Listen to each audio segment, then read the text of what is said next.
It was 6:01 p.m. Eastern Time on Thursday, March 26, 2026, exactly 1 hour and 1 minute after the closing bell, and JON AG was sitting in front of the institutional order flow data, staring at what could only be described as a crime scene. A crime scene on the COMEX. But here was the thing, the most poetic, almost biblical thing about all of it. The victim survived. Let that land for a second, because it needed to. Wall Street had just launched the most violent, the most coordinated, the most desperate algorithmic assassination attempt on the silver market since the COVID liquidity panic of March 2020. And they failed. Not quietly, not gracefully. They failed spectacularly, catastrophically, in a way that was going to haunt their balance sheets for the next 72 hours. And JON AG had every single receipt on that screen. What was visible in those after-hours reports was the institutional settlement data, the COMEX vault transfer logs, and the options open interest chain for Friday morning's expiration. What those numbers were screaming at 6:01 p.m. was this: the biggest banks on the planet, the prime brokers, the bullion banks, the market makers, who had been naked shorting silver for close to 3 decades, had just spent billions with a B in synthetic paper derivative ammunition to hammer spot silver down to $68. They cratered it. They took it behind the woodshed. They ran every stop-loss cluster between 74 and 68 like a hot knife through butter. The algorithms fired. The high-frequency machines did exactly what they were built to do. The physical silver whales, the sovereign wealth funds, the Eastern central banks, the billionaire family offices that had been quietly accumulating real metal for the past 18 months. Not one of them sold. Not 1 ounce. Not 1 bar. Not 1 kilo. The vaults were still empty. The registered inventory at the COMEX was still sitting at historically catastrophic lows. And Friday morning at 9:30 a.m. Eastern, the options expiration deadline was set to arrive. The market makers who had just burned through all of that ammunition had absolutely nothing to show for it. They were trapped, mathematically, physically, irreversibly trapped. And JON AG was going to walk through every number that proved it. Now, this was not financial advice. It was never financial advice. Think of it as a survival guide for people who still wanted to understand what was actually happening to their wealth. Do your own research, especially if you still trusted the same institutions that shut the gold window in 1971, engineered the subprime collapse in 2008, printed roughly 40% of all US dollars ever created during 2020 and 2021, and then executed the great pivot disaster of 2024. Bloomberg was not going to cover this. CNBC was not going to cover it. The Wall Street Journal was not going to cover it. Every major mainstream financial outlet was funded by the same institutions that had just tried to rob everyday investors in broad daylight. That was the reason this analysis existed. Someone had to say it. Now, let's set the scene, and the context mattered here, because what happened that Thursday was not a random sell-off. It was not profit-taking. It was not a reaction to some Fed governor's remarks. This was a premeditated, algorithmically coordinated strike with one specific objective: steal physical silver from weak hands before Friday's options expiration deadline.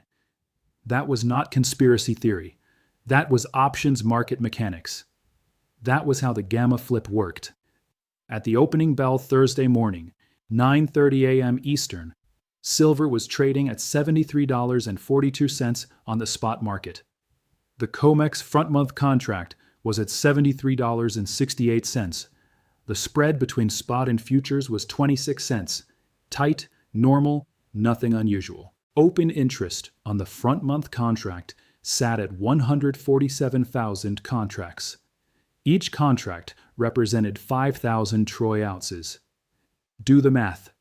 147,000 contracts multiplied by 5,000 ounces per contract equaled 735 million troy ounces of paper silver obligations outstanding on the COMEX as of that morning's opening bell. 735 million ounces of paper promises. Now, how much registered silver, metal actually sitting in a vault, tagged, warranted, and ready for delivery, how much of that actually existed at the COMEX at that moment? 26.3 million ounces. That's it. 735 million divided by 26.3 million worked out to a ratio of 27.9 to 1. For every single ounce of real, physical, deliverable silver in those vaults, there were nearly 28 paper claims against it. 28 separate contracts saying, "I own this ounce," but there was only 1 ounce. That was rehypothecation. The same asset pledged, lent, leveraged, relent, and repledged 28 times over. A game of musical chairs with 28 players and 1 chair.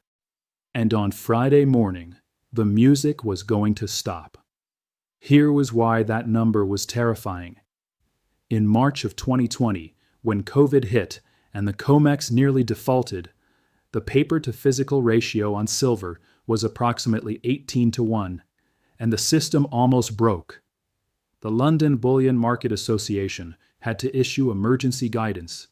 The COMEX allowed emergency exchange for physical settlements. Delivery times stretched from 3 days to 3 weeks. Premiums on physical silver eagles shot from $2 over spot to $12 over spot overnight. That was at 18 to 1. In 2026, the ratio stood at 28 to 1, 55% more leveraged, 55% more fragile, 55% closer to a delivery failure than the worst liquidity crisis of the 21st century. And that was before Friday's expiration. One more historical reference deserved attention. In 1980, Nelson Bunker Hunt and William Herbert Hunt attempted to corner the silver market by buying physical metal and standing for delivery. At the peak of the Hunt brothers' squeeze, the paper-to-physical ratio was estimated at roughly 12 to 1, and the COMEX changed the rules mid-game. They moved to liquidation-only trading. You could sell, but you could not buy. They broke their own exchange rules to stop 2 men at 12 to 1. The 2026 ratio sat at 28 to 1, more than double the Hunt brothers' stress level. But there was a critical difference. In 1980, the adversaries were 2 Texas billionaires. In 2026, they were sovereign nations: China, Russia, India, Saudi Arabia, the entire BRICS coalition. You could not call Xi Jinping and tell him he could only sell. You could not put the People's Bank of China on liquidation-only trading. The rules that saved the COMEX in 1980 did not apply when the adversary was a nuclear-armed nation-state running a $5 trillion trade surplus. And 2008 offered another important comparison. During the Lehman collapse, silver cratered from $21 to $8.50 in a matter of weeks. An algorithmic liquidation cascade, a V-shock, the same playbook that had been run Thursday. Dump paper, trigger stops, create panic, scoop up physical on the cheap.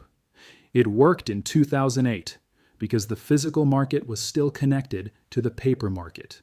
You could walk into APMEX or JM Bullion and buy a silver eagle for $1 over spot. The paper price was the real price. That connection was severed by 2026. Right then, at 6 p.m. Thursday evening, the paper price of silver said $68. But if you went to APMEX, to JM Bullion, to SD Bullion, to Monument Metals, and tried to buy a 1-ounce silver American Eagle, the price you saw was $89. $89 for a coin the paper market claimed was worth $68. That was a $21 premium, 31% above the paper price. That premium was the physical market screaming that the paper price was a lie. It was the real market rejecting the COMEX fiction. It was the market saying $68 was not the price of silver. It was the price of a derivative contract with no silver behind it. Now let's get into the forensic evidence from Thursday's session, because the data from that 10:47 a.m. to 2:13 p.m. Eastern window was where the crime was committed.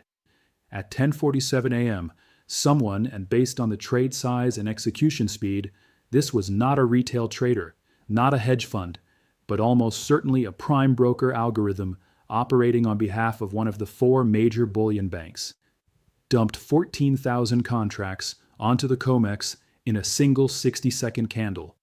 14,000 contracts at 5,000 ounces per contract meant 70 million ounces of paper silver sold in 60 seconds.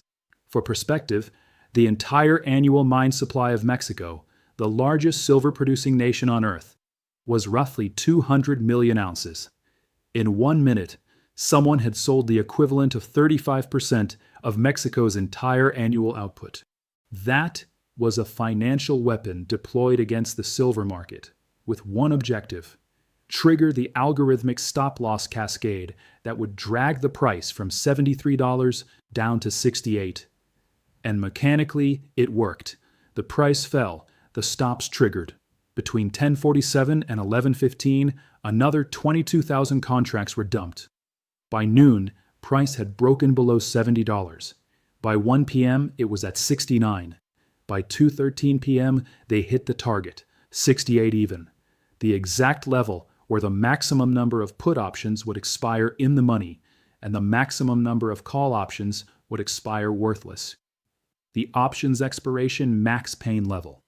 The market makers had calculated it, targeted it, and hit it with surgical precision. If that coordinated sale of 180 million ounces of paper silver in a 3-hour window, specifically to nail an options expiration target, was not manipulation, the word had no meaning.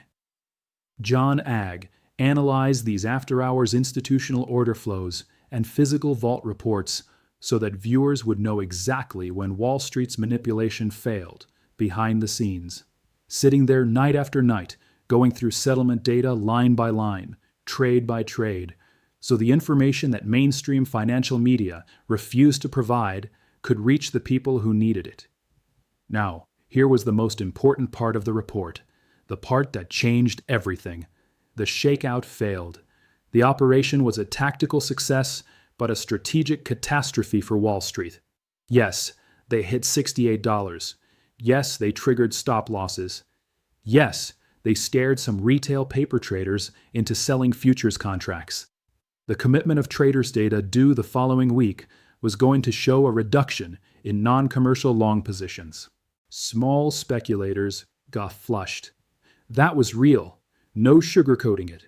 Some people lost money on paper silver that day, and that was exactly what the banks wanted. But the plan fell apart on the one dimension that actually mattered. The physical did not move. Not 1 ounce, not 1 bar, not 1 delivery notice. The COMEX registered inventory did not increase by a single ounce.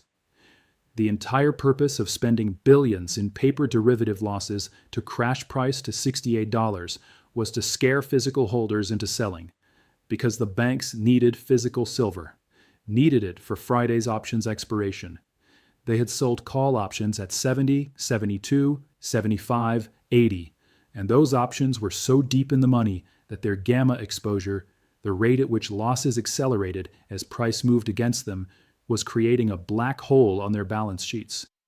They needed physical silver delivered into the vaults Thursday so they could settle those calls on Friday. They got nothing. The vault transfer report showed 0 additions to registered inventory. 0. The reason it failed came down to who was holding physical silver in 2026, because that had fundamentally changed from 2008 and 2020. In 2008, the physical market was mostly retail coin collectors and small speculators. When paper price crashed from $21 to $8.50, a lot of those people panicked, took their eagles to the coin shop, and dumped them for $5. In 2020, the market was a mix of retail stackers and some institutional players. Some retail sold during the COVID crash, but a new wave of buyers entered, the birth of the stacking movement. But even then, institutional physical holdings were relatively small. By 2026, the physical silver market was dominated by sovereign wealth funds, central banks, billionaire family offices, and a battle-hardened retail stacking community that had survived the 2022 takedowns, the 2024 Great Pivot Liquidation, and the 2025 bank shocks. They were not selling. The Shanghai Gold Exchange had been draining physical silver out of Western vaults at 15 to 20 million ounces per month for the past year. The People's Bank of China did not panic sell because a COMEX algorithm in Chicago dumped 14,000 contracts. The Reserve Bank of India did not call its broker and hit sell over a $5 paper price drop. These were nation-states engaged in a decades-long strategic accumulation of hard assets as a hedge against the collapse of the dollar-based financial system. They cared about the physical metal, not the paper price. On Thursday, they did not sell. On Friday, they would not sell. The banks were running out of time. The bullion dealer premiums were the smoking gun. JON AG had checked the major online dealers 30 minutes before recording. APMEX had the American Silver Eagle listed at $89, a $21 premium over the $68 paper spot price. JM Bullion had the same coin at 87.50, SD Bullion at 88, Monument Metals at 86.75. And those were retail prices. For a 1,000-ounce bar, the institutional delivery unit, premiums were still 11 to 14% over spot. That meant even in the wholesale market, physical silver was trading at $75 to $77 per ounce, not $68. The paper price and physical price had diverged by $7 to $9 at the wholesale level and $21 at retail. That was not a market. That was two separate realities. The paper reality controlled by algorithms and derivative contracts, and the physical reality controlled by supply and demand. Supply said there was not enough silver. Demand said sovereign nations and institutional whales were buying everything in sight. The paper price was losing the war. Now let's talk about what Friday was going to bring, because the mathematics were merciless. Friday morning, March 27, 2026, was the monthly options expiration for the COMEX silver contract. As of Thursday's close, approximately 43,000 call options were open between the $68 and $85 strike prices. Each call represented the right to buy 5,000 ounces. 43,000 multiplied by 5,000 equaled 215 million ounces of potential physical delivery demand if those calls were exercised, against 26.3 million ounces of registered inventory, a ratio of 8.2 to 1, just on the options chain alone, not counting futures. Most of those calls would be cash settled. Most holders would take the cash difference rather than demand physical delivery. That was the historical norm. But here was the bank's problem. In 2026, the percentage of options holders demanding physical delivery had been rising every single month. In January, it was 4%. In February, 6%. Last month's expiration, it jumped to 9%. If that trend continued, and there was no logical reason it would not, given the growing awareness of rehypothecation fraud and the escalating distrust of paper markets, if 9% of those 43,000 in-the-money calls stood for delivery Friday, that was 3,870 contracts. 3,870 contracts times 5,000 ounces equaled 19.35 million ounces of physical delivery demand against 26.3 million ounces of registered inventory. 73.6% of the entire registered vault claimed in a single expiration event. And that assumes zero futures delivery demand, which was already running 50% above the seasonal average for the month. What happened when they looked at the delivery demand queue and saw 19, 20, maybe 25 million ounces of physical claims against a vault with only 26 million in it? The gamma flip. That was what a gamma flip looked like in real time. When a market maker sold call options, their hedge was to buy the underlying asset. As price rose, they needed to buy more. As price fell, they could sell some of their hedge. That was delta hedging. Gamma was the rate at which delta changed. When you were short calls and price was screaming toward your strike prices, gamma went parabolic. Delta changed so fast it could not be hedged. You were forced to buy at any price just to keep losses from going exponential. That was a gamma flip. One day, the market maker was dumping 14,000 contracts to push price to $68. The next morning, when options expired and delivery demands came in, the gamma flipped, and those same algorithms that were selling were now buying, not by choice, but by mathematical necessity. JON AG's forecast for Friday morning was this. When the Asian session opened Thursday night, the first move would come out of Shanghai. The physical price in the East was trading in the $76 to $79 range. When London opened, the LBMA was likely to try to hold the line, somewhere around 70 to 72, buying the banks a few more hours. But when New York opened at 9:30 a.m., the algorithms would reverse. The same high-frequency machines that dumped 180 million ounces of paper silver Thursday were going to start executing blind, price-insensitive buy orders to cover gamma exposure. Because the physical market was bone dry, because the vaults were empty, because no one had sold Thursday, those buy orders were going to chase price straight up. The scenario JON AG was watching for involved silver retesting $73 to $74 by the end of the first hour. If delivery demands came in hot, 9 or 10% standing for physical, $78, possibly higher by the close. The V-shock, the violent reversal, the snapback that always followed a failed shakeout. Here was what a sophisticated investor needed to understand. Thursday had been the test. It had been psychological warfare. It had been designed to make holders feel like silver was crashing, like the bull market was over, like they should sell everything and go to cash. But the data said the opposite. The physical market was tighter than it had ever been. The vaults were emptier than they had been during COVID. The premium structure was screaming shortage. The smart money had not sold. And let's be clear. This was not just a silver story. What happened on the COMEX Thursday was a microcosm of the entire global financial system in 2026. The repo market, the rehypothecation, the Basel IV liquidity trap, the CBDC overreach. Every asset class, treasuries, equities, real estate, was running on the same broken model. Leverage stacked on top of leverage, stacked on top of leverage. Paper promises, backed by paper promises, backed by a printer that was running out of ink. The U.S. national debt stood at $41.6 trillion as of that Thursday evening. N2 money supply was at $23.4 trillion. Dividing the debt by M2 gave a ratio of 1.78, $1.78 of federal debt for every dollar in circulation. And that did not include state debt, municipal debt, corporate debt, or consumer debt.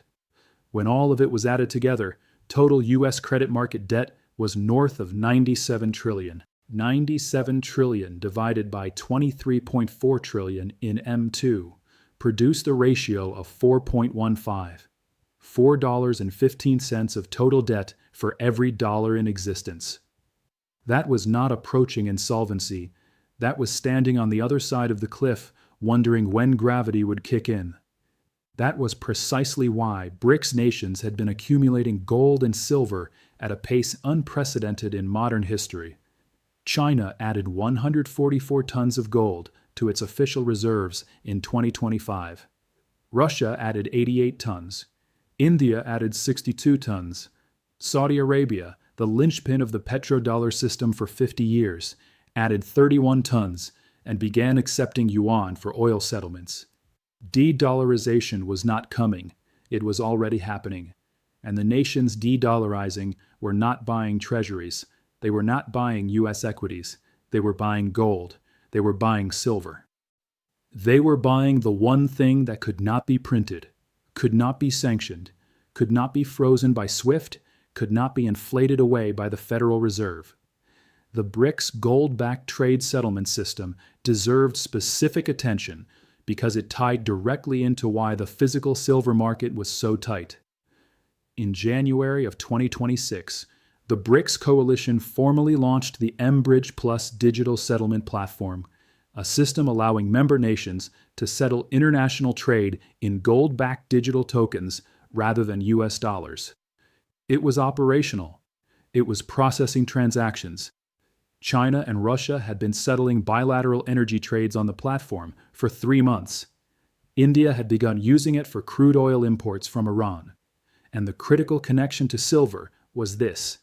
The mBridge Plus system required participating central banks to hold physical gold and silver reserves as collateral.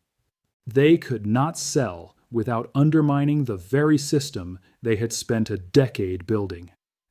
This was why the $68 paper price was an insult to the laws of supply and demand, an insult to basic mathematics, an insult to every person who had read the COT reports, tracked the vault transfers, watched the delivery notices month after month, and understood that the paper market and the physical market were no longer describing the same reality.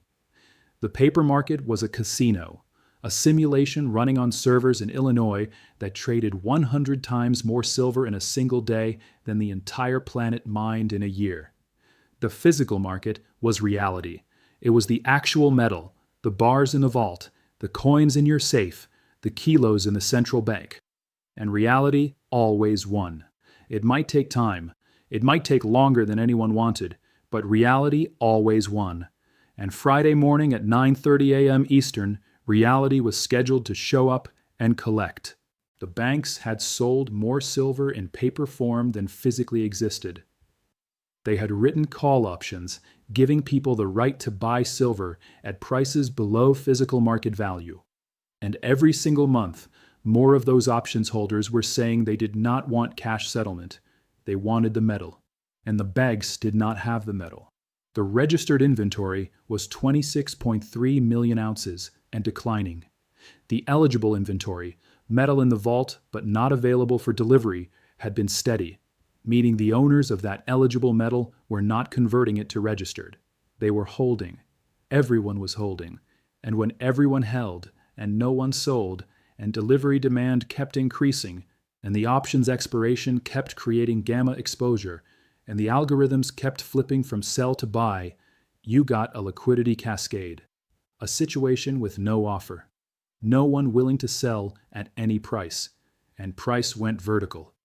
Maybe not Friday, but the trajectory was undeniable. The math was undeniable. And Thursday's failed shakeout had just accelerated the timeline. Every time the banks ran one of these operations and it failed, they burned ammunition, credibility, and capital. The physical market got tighter.